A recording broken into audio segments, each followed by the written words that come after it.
दुपारी भाजप कार्यालयात जल्लोष होता. संध्याकाळी मात्र आकडे उलटू लागले. रात्रीपर्यंत संपूर्ण मुंबईचा निकालच थरारात अडकला. कुठे भाजप 125च्या पुढं जात असल्याच्या चर्चा, तर कुठे बहुमत हातातून जाण्याची भीती. मध्येच संजय राऊतांचा आकड्यांचा भ्रम असा आरोप आणि शेवटी फक्त 2 जागांनी ठरलेलं बहुमत. मुंबईत नेमकं काय घडलं? आधी आघाडी मग पिछाडी असा ड्रामा का झाला आणि या सगळ्या गोंधळात खरा विजेता कोण ठरला? चला तर मग मुंबईच्या निकालामागचा पूर्ण पडद्यामागचा खेळ समजून घेऊया. मुंबईत खरंच काय घडलंय? दुपारी भाजप आणि शिंदेंच्या शिवसेनेच्या विजयाचे आकडे समोर आले. त्यानंतर भाजपच्या कार्यालयात जल्लोषसुद्धा झाला. आता जल्लोष का झाला तर आकडे समोर आले होते. भाजप 9-5च्या पुढं गेल्याचे, शिंदे आणि भाजप यांची सत्ता सहज बसत असल्याचे आणि ठाकरे मुंबईतून वजा झाल्याचं चित्र दिसत होतं. पण दुपार उलटली आणि वॉर्ड टू वॉर्ड मतमोजणीचे आकडे समोर यायला लागले. या आकड्यांमध्ये घासून फाईट सुरू असल्याचं दिसलं आणि प्रश्न चर्चेत आला, मुंबईत खरंच काय घडलंय? त्यात संजय राऊतांनी भाजपनं आकड्यांचा भ्रम केला असा आरोप केला आणि उत्कंठा वाढली. पण नेमका काय ड्रामा झाला? आधी आघाडी मग पिछाडी असं का घडलं? भाजप शिंदेंच्या शिवसेनेनं फक्त 2 जागांनी बहुमताचा आकडा पार केलाय. मुंबईचा खरा निकाल काय लागलाय? नमस्कार मंडळी, तुम्ही पाहताय जनसंवाद. सगळ्यात आधी बघू पहिले कल काय आले होते. मतमोजणीला सुरुवात झाल्यानंतर पहिल्या कलांमध्येच ठाकरे पिछाडीवर गेले होते, तर भाजप आणि शिंदेंच्या शिवसेनेला मोठी आघाडी मिळाली होती. दुपारी 1:30 वाजेपर्यंत 205 जागांचे कल समोर आले होते. तेव्हा त्यापैकी भाजप 89 जागांवर आघाडीवर असल्याचं, ठाकरेंची शिवसेना 71, शिंदेंची शिवसेना 29, काँग्रेस 7, मनसे 6, तर इतर पक्ष 3 जागांवर आघाडीवर असल्याचं सांगण्यात आलं होतं. तेव्हा दोन्ही राष्ट्रवादीला कोणत्याही जागेवर आघाडी मिळालेली नव्हती. त्यानंतर बघता बघता भाजपचा आकडा 95 पर्यंत गेला, तर ठाकरेंच्या शिवसेनेचा आकडा 52 वर आला होता. मनसे 9 याच आकड्यावर अडकली होती. त्यानंतर मग भाजपने जल्लोष सुरू केला. देवेंद्र फडणवीस यांनी मुंबई भाजपचे अध्यक्ष अमित साटम यांचं अभिनंदन सुद्धा केलं. मुंबईत बहुमताचा आकडा 114 आहे, तर तेव्हा भाजप आणि शिंदेंची शिवसेना 125च्या पुढं जात असल्याने त्यांच्या विजयावर जवळपास शिक्कामोर्तब झालं होतं. एका बाजूला भाजपचं सेलिब्रेशन सुरू होतं. अशातच ठाकरे गटाचे खासदार संजय राऊत यांनी संध्याकाळी 6 वाजण्याच्या सुमारास एक ट्विट केलं. संपूर्ण निकाल अद्याप जाहीर करण्यात आलेले नाहीत. 60 ते 65 प्रभागांची मतमोजणी शिल्लक असून जे निकालाचे आकडे दाखवले जात आहेत ते खोटे ठरणार आहेत. लढत अटीतटीची आहेच, पण शिवसेना मनसे टक्कर देत आहे. भाजप आकड्यांचा भ्रम पसरवत आहे. दुपारनंतर शिवसेना मनसेचे असंख्य उमेदवार विजयी झाले आहेत, पण न्यूज चॅनल जुनाच आकडा दाखवत आहेत. पाहू. राऊत यांच्या ट्विटनंतर मोठी खळबळ उडाली, कारण राऊतांनी ठाकरे मनसेचे जास्त उमेदवार निवडून आल्याचा दावा केला. त्यामुळे नेमके कुठले आकडे खरे हा प्रश्न उभा राहिला. आता संजय राऊत यांच्या या ट्विटला संदर्भ काय होता, तर मुंबई महानगरपालिका निवडणुकीच्या मतदानाची मोजणी. मुंबईत एकूण 227 जागा आहेत.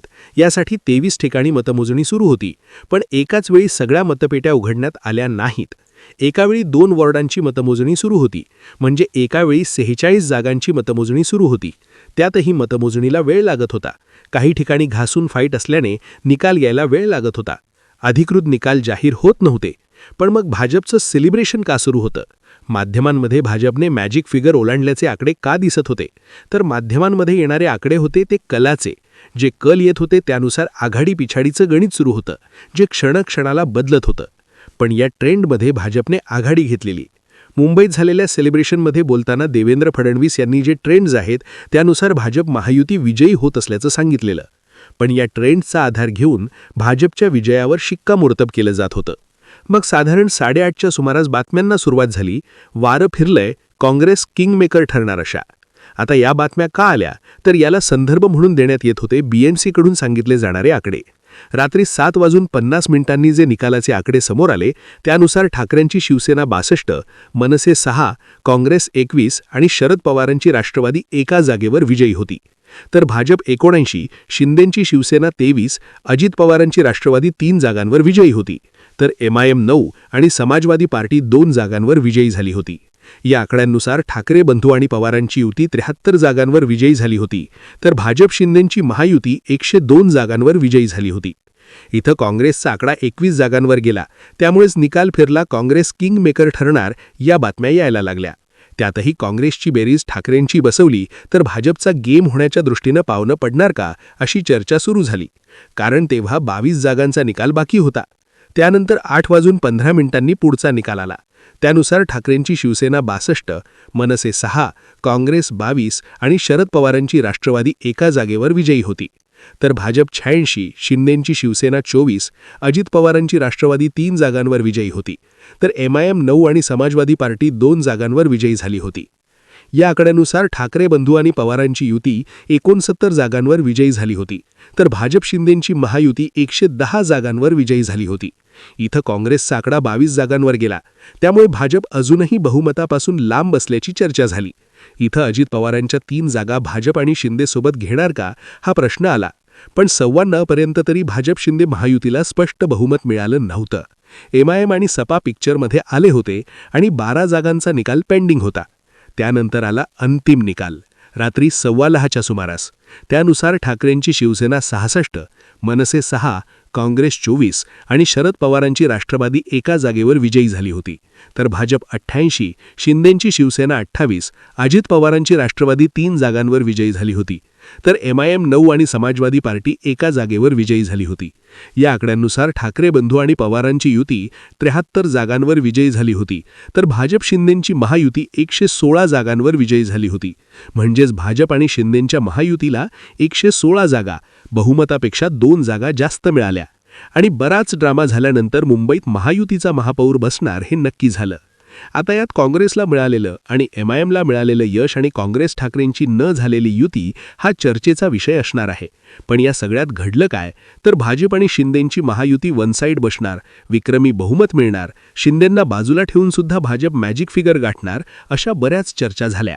पण शेवटच्या टप्प्यात ठाकरे आणि काँग्रेसच्या उमेदवारांनी भाजपला घाम फोडायला सुरुवात केली. कारण जिथे आकडा 125 होता तिथे भाजप शिंदे 102 पर्यंत आले.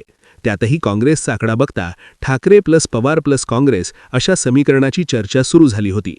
अर्थात या चर्चा निकालात कायम राहिल्या नाहीत, कारण भाजप शिंदेंनी निकाल मिळवला. पण घासून 114 जागांचा बहुमताचा आकडा असताना भाजप व शिंदेकडे 116 जागा आहेत.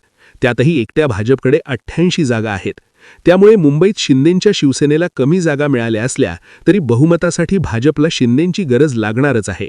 आणि ही गरज मुंबईचा महापौर कुठल्या पक्षाचा होणार हे ठरवणार आहे. पण शिंदेंची बार्गेनिंग पॉवर बघता शिंदे मुंबईच्या जोरावर MMR रिजनमध्ये आपली ताकद वाढवताना दिसू शकतात. पूर्ण MMR रिजनवर होल्ड बसवण्याची ताकद शिंदेंना मुंबईच्या निकालावरून मिळू शकते. त्यांच्या बार्गेनिंग पॉवरची आणि ॲटिट्यूडची हीच खासियत आहे हे विसरून चालत नाही.